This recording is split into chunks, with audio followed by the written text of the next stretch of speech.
Airbnb. It's the home sharing app that means instead of staying in a 12-bedroom dorm and listening to music to drown out the sounds of other people humping, you could stay somewhere like this, which is pretty nice.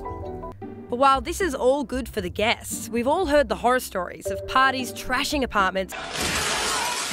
And there's also concerns it's impacting the rental market as well. Yesterday, the New South Wales government announced a crackdown, including a mandatory code of conduct for online sites to target these party guests. And a suite of other changes, hailed as the toughest laws in the world. The laws are mostly targeting people who are letting out Sydney apartments that they don't live in, with strata owners in blocks like this given powers to ban short-term leases. And across Sydney, stays are going to be capped at 180 days, with councils across the state able to set their own limits. So this is my favourite room, a loft room looking over the garden. Michael rents out his 2 spare rooms in inner Sydney for over 180 days a year, so the cap will hit him financially and in other ways.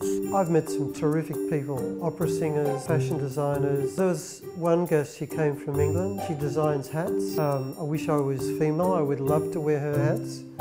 So Airbnb must be pretty pissed about this, right?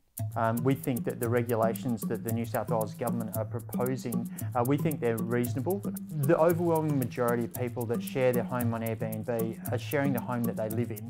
Okay, well, smaller rival companies ain't so happy. We don't think that there should be complete blanket bans of holiday rentals. People won't have as much choice when choosing their next holiday home because these homes are only going to be available for 180 days of the year. So how do these laws compare with the rest of the country? In Victoria, the government has proposed legislation banning short-stay party houses, fining party guests up to $1,100 and compensating neighbours up to $2,000. Both Western Australia and Queensland have also promised to take action on the issue, but Tasmania and South Australia are pretty lax, recently passing regulation with no limits on the days a host can let their property.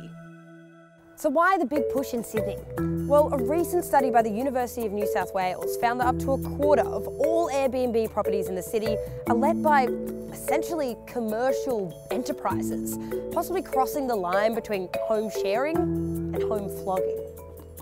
And data analysis website Inside Airbnb says that 33.3% of hosts in Sydney have multiple listings, some as many as 180 properties.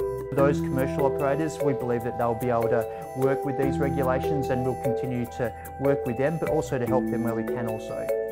So what's the takeout from all this? Well, commercial hosts will feel the pain if they keep using online sites like Airbnb. But hosts like Michael can carry on consorting with opera singers and admiring fashion, but only for 180 days a year.